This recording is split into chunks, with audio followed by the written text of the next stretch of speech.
So I've been hearing a lot about anarchists lately.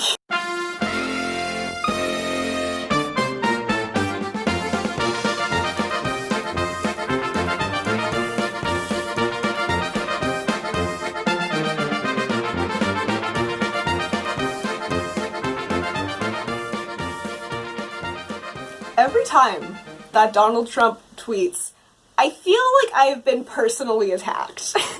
The thing is, when people say anarchy, they almost always mean it pejoratively, as like just a synonym for chaos or violence, and I think that kind of usage can really obscure that that's not what anarchism is about.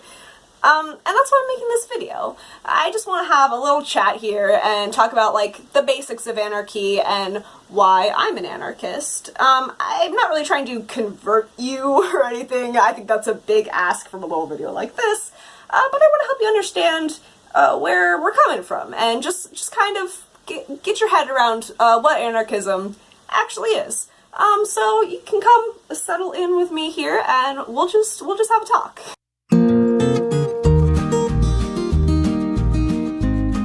Now, anarchism is by no means a monolith. There are a lot of different branches of anarchism, like anarcho-pacifism, green anarchism, anarcho-feminism, and so on and so forth. Technically, there are even anarcho-capitalists, but pretty much none of the other branches of anarchists count them, myself included. I usually just call myself an anarchist without any modifiers, because I like to emphasize that I think all the branches should try and work together when we can, except for ANCAPs. This channel is an ANCAP free zone. But if you're interested in what label I would pick, it'd be anarcho-communist. With all these different kinds of anarchism and all these different kinds of anarchists, there are obviously a lot of different ideas about what anarchism should be and how we should achieve it. But there are two principles that I think all anarchists can get behind. The first is that hierarchies should be abolished as much as possible. And the second is that we should focus on praxis and direct action. And now don't worry, I'm going to explain all of that. Sometimes we just like to use complicated words to be cool. Let's talk about the hierarchy thing first. You probably already have some idea of what a hierarchy is. That's when there are people in charge of other people, and anarchists think that is bad. Now, this is in general. Like, I'm not going to tell you that you have to let your 12-year-old kid drive your car just because they want to. Like, I think that's an okay hierarchy to some extent. But in general. And anarchism is, I would say, mainly based on the idea that people should rule themselves without a state. Now, without a state doesn't necessarily mean without control. I personally am very big on control. Hi, this is me editing. I don't know what I was talking about there. I meant organization, not control. I'm pro-organization. But an anarchist organization would make sure that everyone has an equal voice and equal control. That's why a lot of anarchists advocate for direct democracy or consensus instead of representative democracy.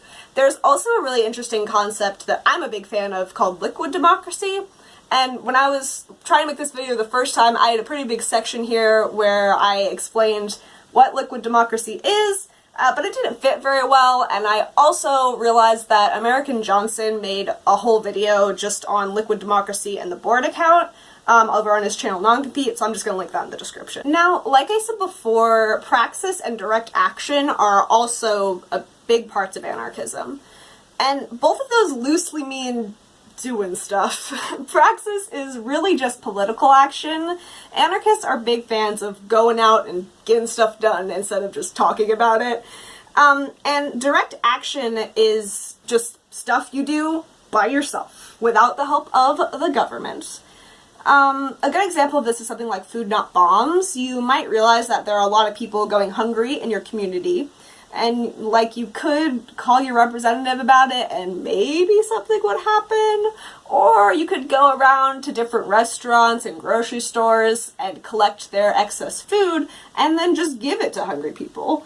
That's direct action, and it tends to be the preferred anarchist method of activism since, you know, we want to get rid of the state, and we also usually think that the state isn't doing such a good job right now of actually taking care of people and providing for them, so, you know, we just You gotta just do it yourself. And that's all anarchism is, really. I mean, obviously there are way more details we get into, but that's not what this video is for. And plenty of other people have made some great videos about that. I will be linking them in the description, as I always do. All of this appeals to me largely because I've never really liked hierarchy, even when I was a liberal. And that doesn't just apply to the state, but also to, like, the economy. Like I said, I am an anarcho-communist. I might talk about that more in a different video. And there are even more shitty hierarchies that I've really been noticing, even in just, like, the mindset we have with how we treat, like, poor people or neuroatypical people. I might do a whole video about that, too, at some point, about hierarchies in not just applied to, like, the state and the economy, but that's not my point in this video. My point is just that anarchist ideas about hierarchy can apply to a lot of different situations. I'm also very pro-direct action because I've seen firsthand how the government just fails to take care of people. If you want to hear more about that, you can watch my video about mutual aid. I'll pop up a card in in the corner that it goes in, because that's another principle that's just deeply rooted in direct action. But I've toured around a lot of political philosophies, and anarchism is just one that ended up making the most sense to me. I hope this video has helped you to at least understand why that is and where I might be coming from, even if you don't agree with me. When you really get into it, anarchism isn't so scary as certain people like to make it out to be. It's actually pretty cool.